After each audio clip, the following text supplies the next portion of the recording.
കളാറിന്റെ മോളല്ലേ? അതെ അപ്പൂപ്പ. എവിടെ പോവാ?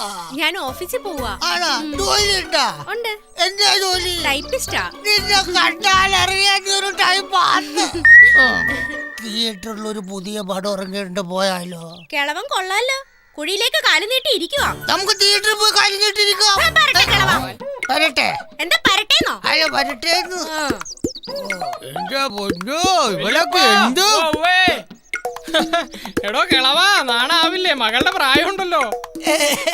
സിനിമയില് കഥയില്ലെന്ന് കഥ കഥ അല്ലെങ്കിൽ വന്നാലും വിളിച്ചോക്കി. സിനിമ കഥയില്ലെന്ന്.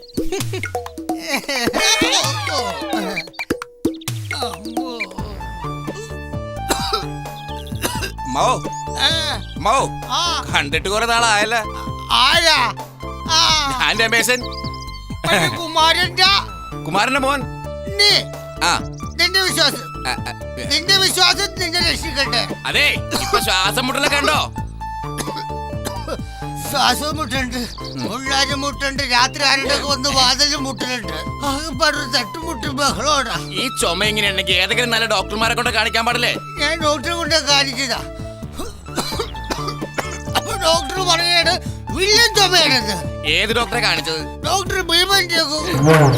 നല്ലൊരു ജോലി ഉണ്ടായിരുന്നല്ലോ, അതിന് പോക്കൂടായിരുന്നോ? എനിക്ക് വലിയൊരു കമ്പനിയിലുള്ള ജോലി എന്നുള്ള കാര്യം നിനക്കറിയാലോ, വാച്ചുവാനായിട്ട്. അപ്പൊ അവര് പറഞ്ഞു വാച്ചിന് കംപ്ലൈന്റ് ആയതുകൊണ്ട് ഇനി അങ്ങോട്ട് വരണ്ട, വാച്ച് തന്നാക്കിട്ട് വന്നാ മതി. എന്നാ പിന്നെ ജോലിക്ക് പോണ്ട, മകനൊരുത്തിന് അമേരിക്കല്ലേ, അങ്ങോട്ട് പോയിക്കൂടെ? അവരിങ്ങോട്ട് വരണ്ടേ? ഈ എനിക്ക് അങ്ങോട്ട് പോകാൻ പറ്റുമോ? എന്താ കാര്യം? മണ്ടം കൂടാപ്പാ, നീ ഇതിൽ കടിച്ചൂങ്ങിക്കണ അകത്തോട്ട് വാടാ.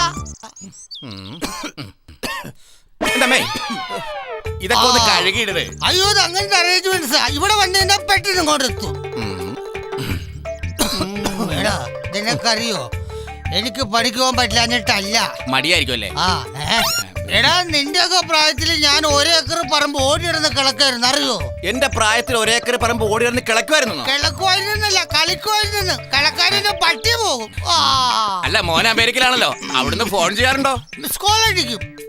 മകനല്ല, ഞാനിവിടെ ജീവിച്ചിരിപ്പുണ്ടെന്നും അവനവിടെ ജീവിച്ചിരിപ്പുണ്ടെന്നുള്ള ഒരു മിസ്അണ്ടർസ്റ്റാൻഡിങ്. അപ്പൊ സംസാരമൊന്നുമില്ല. ചെലവിന് കാശ് അയച്ചു തരാറുണ്ടോ? അതവൻ അയച്ചു തരും കേട്ടോ. അവൻ അമേരിക്കയിൽ നിന്ന് കൊണ്ടുവന്നൊരു പട്ടി ഇവിടെ ഉണ്ട്. ആ പട്ടിക്ക് അവൻ ഫുഡ് മേടിച്ചു കൊടുക്കാൻ വേണ്ടി ഒരു 5000 രൂപ അയച്ചു തരും. ഞാൻ എന്തോന്ന് വെച്ചാൽ 300 രൂപയുടെ ഫുഡ് പട്ടിക്ക് കൊടുക്കും. ബാക്കി 4700 രൂപയുടെ ഫുഡ് ഞാൻ കഴിക്കും. ആ പട്ടി കാര്യം കിടന്ന് ചത്തുപോയോ ബാക്കിയുള്ളവൻ പട്ടിണിയാകും. എന്താ പേര്? ബാബു. അല്ല, മോന്റെ പേരല്ലേ വെച്ച്, പട്ടിയുടെ പേരാ? 2 പട്ടിക്ക് ഒരു പേരിട്ടേക്കണേ. എന്നാ 3 പേർക്ക് ഒരു പേരിട്ട പോരായിരുന്നു. നീ എന്താ ഞങ്ങളുടെ ഫാമിലിയിലേക്ക് പോകാം? അതെ, ഇങ്ങനെ നിന്ന് സംസാരിക്കാൻ പറ്റൂല. നമുക്കവിടെ ഇരുന്ന് സംസാരിക്കാം. അങ്ങനെ നല്ല കാര്യമല്ല. ഇരിക്കുന്നതെല്ലാം കൊള്ളാം, ഇരിക്കുന്നിടം കുഴിക്കരുത്, അവിടെ ഇരിക്കല്ലേ. ഈ കസേര ഇട്ടേക്കണെന്തിന്? അമ്മാവനും ഇരിക്കല, ഞാനും ഇരിക്കല. പിന്നെ അത് പട്ടിക്ക് ഇരിക്കാനുള്ള കസേരടാ. പട്ടിക്ക് ഇരിക്കാനോ? പട്ടിയുടെ വില കേട്ടാ നീ ഞെട്ടും. നിനക്ക് ഇവിടെ ഇതിന്റെ അകത്ത് കയറാൻ പോലും പറ്റൂല, അറിയാമോ? കഴിഞ്ഞ ദിവസം ഞാനൊരു വീഴ്ച കൂടെ ബാത്റൂമിൽ. അപ്പൊ തന്നെ മോന്റെ വിളി വന്നു. അവൻ എന്നെ വിളിച്ചിട്ട് പറയുന്നുണ്ട്, വല്ലയിടത്തും തല്ലും കുത്തി കിടക്കാതെ വല്ല മരുന്നും പോയി മേടിക്ക്, പട്ടിക്ക് തീറ്റ കൊടുക്കാനുള്ള, പട്ടി കിടന്ന് ചത്തുപോകുന്നു. സത്യം പറയാലോ, ഇപ്പൊ എന്റെ വീട്ടിലെ പട്ടിനെ കാണുമ്പോ എന്റെ മോന്റെ മോന്ത ഓർമ്മ വരും എനിക്ക്. അതേതായാലും അച്ഛനെ വാർത്ത വെച്ച പോലെ. ഒരു മോളുണ്ടായിരുന്നല്ലോ, അതിന്റെ കല്യാണം കഴിഞ്ഞു. അത് എറണാകുളത്തുനിന്ന് ഒരു ആലോചന വന്നായിരുന്നു. ചെക്കന്റെ പേര് കേട്ടപ്പോ വേണ്ടെന്ന് വെച്ചു. ഒരു പേരിലൊക്കെ എന്ത് കാര്യമായിരിക്കുന്നു? പേര് കേട്ടത് ഞെട്ടിപ്പോ. നിരഞ്ജൻ. 3-4 ഭാര്യമാരുള്ള ആൾക്കാരല്ലേ ഈ പേരുള്ളവര്. സീരിയല് കാണാറില്ലല്ലേ? ഞാനൊന്നും കാണാറില്ലേ. എവിടെ ഈ ആലോചന വന്നത്? എറണാകുളം ഒരാലോചന, കുന്നംകുളം, കൂത്താട്ടുകുളം, കായംകുളം, ഇങ്ങനെ. ഇതെന്തേട്ടത്? എറണാകുളം, കുന്നംകുളം, കൂത്താട്ടുകുളം, കായംകുളം എല്ലാം കുളത്തിൽ നിന്നാണ്. ഇതൊക്കെ എന്തോ കുളം? കല്യാണം നടക്കാതെ വന്നപ്പോ എന്റെ മോള് ചാടിച്ചത്ത കുളം കണ്ടിട്ടുണ്ടാ നീ? ഇല്ല. അതാണ് കുളം.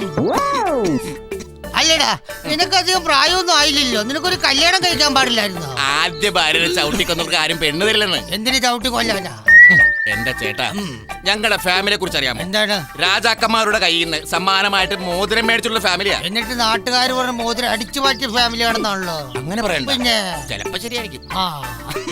എന്റെ ഏറ്റവും വലിയ ആഗ്രഹം എന്താ? കല്യാണം കഴിച്ചു കഴിഞ്ഞ് എനിക്കുണ്ടാണ് കുട്ടി ഒരു രാജകുമാരനെ പോലെ ഇരിക്കും. അതെ, ശരിയാടാ, അങ്ങനെ തന്നെ ഇരിക്കും. അങ്ങനെ ഇരിക്കുകയും ചെയ്യും. അതുപോലത്തെ ഒരു കൊച്ചിനെ കൊണ്ട് നിന്റെ ഭാര്യ റോഡിലൂടെ നടന്നു പോകുമ്പോ നാട്ടുകാർ പറയും, നീ ഇല്ലാത്ത സമയത്ത് ഏതോ രാജകുമാരൻ കയറി നിരങ്ങിട്ട് പോയത്. എടാ നമ്മുടെ ഞാൻ നിന്നോട് ചോദിക്കണമെന്ന് ഓർത്തത്. ഇവിടെ ഒരു വേലക്കാരുണ്ടല്ലോ, കണ്ടില്ല? ആ, അതാ നിന്നോട് ഞാൻ പറയാമെന്ന്. വേലക്കാരനോട് തന്നെ കിട്ടിയാ കൊള്ളായിരുന്നു. ഇവിടെ എന്നെ പറഞ്ഞു വിട്ടടാ. അവൻ നല്ലൊരു ചെക്കനിലേട്ടാ, എന്തിനാണ് പറഞ്ഞു? എന്താ പറയണ്, ഒരു ദിവസം ഞാനിവിടെ സ്വപ്നം കണ്ടോണ്ടിരിക്കുക, മട്ടനും ചിക്കനും ഒക്കെ തിന്നണത്. അപ്പൊ ഇവനെ തട്ടി വിളിച്ചിട്ട് പറയാ, അമ്മാവാ എഴുന്നേക്ക്, കഞ്ഞി റെഡിയാക്കി വെച്ചേക്കണെന്ന്. ഇവനോ ഉണ്ടാക്കി തരില്ല, സ്വപ്നത്തിലും തീറ്റിട്ടില്ലാന്ന് പറഞ്ഞ. അല്ല പിന്നെ, ഓ എനിക്ക് ഇങ്ങനെ ഒരുപാട് നേരം ഇങ്ങനെ മാർബിൾ ഇരിക്കാൻ പറ്റൂല. വാദമുണ്ടോ? വാദം ഉണ്ടോന്നാ? എന്താ പൊന്നോ വാദം. ആ എടാ, അല്ലേ വേണ്ട, ഇവിടെ ഇരുന്ന് ശരിയാവൂല. അമ്മോ, ഓക്സിജൻ കൂടുതൽ കിട്ടുന്നിടത്തേക്ക് പോയിട്ട് വരാം. അതെ, ദേ പോണേറ്റ് എന്റെ ബാവ അവിടെ നിക്ക്. ഒരു കാര്യം പറഞ്ഞ കേക്കില്ലെന്ന് വെച്ചു. എടാ, ഈ ഇടയിട്ട് എന്താണെന്ന് അറിയില്ല, ഓർമ്മ കിട്ടുന്നില്ല. അപ്പൊ അറച്ചിലൊന്നും അങ്ങോട്ട് ശരിയാകുന്നില്ല, ഓർമ്മക്കുറവുണ്ട്, അതാണ്. ഏതാണെന്ന് അറിയില്ല. ആ പടവില്ലേ നമ്മുടെ എന്താണ് രജി നിർവേദം, അതിലാ സർപ്പക്കാവിലെ സീനുണ്ടല്ലോ, അവസാന ഭാഗം. അതങ്ങോട്ട് ഓർത്തിട്ട് കിട്ടുന്നില്ല. ഇന്നലെ കിട്ടിയായിരുന്നു. ഇനി ഞാൻ പല ഭാഗത്തും പോയിരുന്ന അങ്ങ് ആലോചിച്ചിട്ടും അങ്ങോട്ട് കിട്ടണില്ല. ഏത് ഭാഗം കിട്ടാത്തത്? നമ്മുടെ പപ്പു മാളയല്ല, മാമൂക്കോയ. ഓ, ടീച്ചർ ഇവിടെ മോന്തയും വെച്ചുകൊണ്ട് വന്നേക്ക്. ഇവിടെയൊക്കെ വീട്ടിൽ വിളിച്ചു കയറ്റി എന്നെ. എടാ, നീ ഒരു കാര്യം മനസ്സിലാക്ക്, എന്റെ മോന്റെ കല്യാണം വരാൻ പോവുകയാണ്. അപ്പൊ ഞങ്ങൾ അടുത്ത മാസം ഒരു കാറൊക്കെ മേടിക്കും. കാർ മേടിക്കുന്ന കൊള്ളാം, പക്ഷെ നീളമുള്ള കാറായിരിക്കണം. നീളമുള്ള കാറല്ലടാ, ട്രെയിനാ. നിന്നെ ആരെണ്ടൊക്കെ പറഞ്ഞു പറ്റിച്ചതാ. അല്ലേട്ടാ, ഈ അമേരിക്കക്കാരനാണല്ലോ മോൻ. അവൻ അടുത്ത ദിവസം വരുമല്ലോ. അല്ല, അതിന് പറ്റിയ സ്റ്റാൻഡുള്ള ഒരു പെണ്ണ് വേണമല്ലോ. ആ, അതാണ് ഞാനും നോക്കിക്കൊണ്ടിരിക്കണം. അവൻ ചറവറ ഇംഗ്ലീഷാണ്. അപ്പൊ അതുപോലെ ചറപറ ഇംഗ്ലീഷ് ഒരു പെണ്ണ് വേണ്ടേ? അങ്ങനെ ഉണ്ടല്ലോ. നമ്മുടെ മീൻകാരത്തി വാസന്തി ഇല്ലേ, വാസന്തിയുടെ മോള് റെഡിയാക്കി വെച്ചിട്ടുണ്ട്. എന്റെ ചേട്ടാ, വാസന്തിന്റെ മോൾക്കൊക്കെ ഇംഗ്ലീഷ് അറിയാവോ? അത് കുഴപ്പമില്ല, നമുക്ക് വേണ്ടി സ്പോക്കൺ ഇംഗ്ലീഷ് സ്പോക്കണായിട്ട് പഠിക്കാമല്ലോ. അവിടെ നല്ല പോക്കാണെന്ന് ആൾക്കാർ പറയണത്. അങ്ങനെ പറഞ്ഞ തള്ളയിലാണ്. അങ്ങനെ വരില്ല. തള്ളയിൽ എന്തിരിക്കണം, മോളിലല്ലേ കാര്യം. തള്ളയുടെ മോള്. അതെ അതെ. ഞാനിപ്പോ എന്താ ചെയ്യണമെന്ന് വെച്ചാൽ, എന്റെ മോന്റെ സ്റ്റാറ്റസിന് പറ്റുന്ന രീതിയിൽ ഇവളൊരു മദാമ ആക്കി എടുക്കും. അതായത് കടപ്പുറത്തോണ്ട് ഇത്രയുള്ള ഉടുപ്പിട്ട് കിടത്തും. മദാമ്മമാരൊരിതാണല്ലോ. അങ്ങനത്തെ ഒരു സംഭവത്തിൽ ഞാൻ ഇവളെ റെഡിയാക്കി എടുത്തിട്ട് ഈ കല്യാണം അങ്ങ് നടത്തും കേട്ടാ. അപ്പൊ നിന്നോട് ഞാൻ ഈ കല്യാണത്തിന്റെ കാര്യം പറഞ്ഞിട്ടേ ഇല്ല. അമ്മാവൻ ഒന്നുകൊണ്ട് പേടിക്കണ്ട, കല്യാണത്തിന്റെ തലേന്ന് വരണ്ട പോയിക്കോ. നിന്നെ അവിടെ നിന്ന് ഒരു പരിചയത്തിന്റെ പുറത്താണ് അകത്ത് വിളിച്ചു കയറ്റത്. ഇന്നെ അവര് വിളിച്ചു കയറ്റിട്ടില്ലല്ലോ. ഇല്ലല്ലോ. ആ ഒരു സ്നേഹം എപ്പോഴും ഉള്ളിലുണ്ടാവും. ഈ ഒരു സ്നേഹം വെച്ചോണ്ട് ഇവിടെയൊക്കെ കണ്ടുവച്ചിട്ട് രാത്രി കക്കാൻ പറയുന്നു. സ്നേഹം കൊണ്ട് പറഞ്ഞോ, പോയിക്കോ എങ്ങാണെങ്കിലും പോയിക്കോ.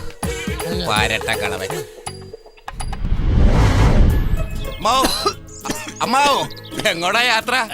ഇതെങ്ങോടാ യാത്ര? നീ ആ കൈ ഇങ്ങോട്ട് തന്നെ. അയ്യേ, കൈക്കിട്ട് കിസ് ചെയ്യണം. എന്ത് വൃത്തിയല്ലടാ. ഞാൻ കല്യാണം വിളിക്കാത്ത ചില ആൾക്കാർ ഒന്ന് ബിരിയാണി തക്കിട്ട് പോയിട്ടുണ്ട്. ആ കൂട്ടത്തിൽ നീ ഉണ്ടോ ഒന്ന് നോക്കിയതാ. നീ ഒന്നും ഇങ്ങോട്ട് തിരിഞ്ഞിന്ന്. ഇത്ര പ്രായമായിട്ട് എന്ത് വൃത്തികേടാ. ഞാന് എന്തായാലും അമേരിക്കയിലേക്ക് പോവുകയാണ്. അതല്ലേ, അതിനുള്ള പ്രാക്ടീസ് ചെയ്തതാ. അങ്ങോട്ട് ചെന്നാ ഉടനെ ഇതിന്റെ ഒരു ബഹളമായിരിക്കുമല്ലേ. ഞാനേ പുകഴ്ത്തി പറയല്ല, പക്ഷെ അടിപൊളിയായിട്ടുണ്ട്. കോട്ടും സൂട്ടും കൂളിംഗ് ഗ്ലാസും അസലായിട്ടുണ്ട്. 10 രൂപ തരാട്ടാ വരുമ്പോ, എന്തെങ്കിലും വരുമ്പോ. ഞാനും എന്റെ മോനും കൂടി അമേരിക്കയിലേക്ക് പോവുകയാണ്. അവന്റെ കല്യാണമൊക്കെ നല്ല രീതിയിൽ നടന്നു. അവന്റെ സ്റ്റാറ്റസിന് പറ്റിയൊരു പെണ്ണിനെ ഞാൻ അവന് കെട്ടിച്ചു കൊടുത്തു. അതെനിക്കറിയാലോ. അതുകൊണ്ട് ഞങ്ങൾ അമേരിക്കയിലേക്ക് പോകും. അമേരിക്കയിലോട്ട്? അതെ. അമ്മാവൻ എന്ത് വർത്താനം പറയണത്? അവര് ചെക്കനും പെണ്ണും കൂടി കാലം പിടിച്ച് എയർപോർട്ടിലേക്ക് പോയി, ഫ്ലൈറ്റ് ലേറ്റാന്ന് പറഞ്ഞിട്ട്. അയ്യോ, അവര് പോയി. ദൈവമേ, വെറുതെ ഞാനിവിടെ പട്ടീനെ നോക്കിട്ട് കാണാഞ്ഞത്. പട്ടീനെ അവര് കൊണ്ടുപോയി. അയ്യോ, പട്ടി ഇവിടെ ഉണ്ടായത് കൊണ്ടാണ് എന്റെ മകൻ എല്ലാ മാസവും പട്ടിക്ക് ഫുഡ് കൊടുക്കുന്ന പറഞ്ഞ 5000 രൂപ അയച്ചു തന്നത്. ഇനിയിപ്പോ പട്ടിയില്ലാത്ത ഞാൻ പട്ടിണി കിടന്ന് ചാകുള്ളു. എന്റെ പൊന്നമ്മവ, അടുത്ത ജന്മത്തിനെങ്കിലും ഒരു പട്ടിയായിട്ട് ജനിക്കാൻ ദൈവത്തോട് പ്രാർത്ഥിക്കും.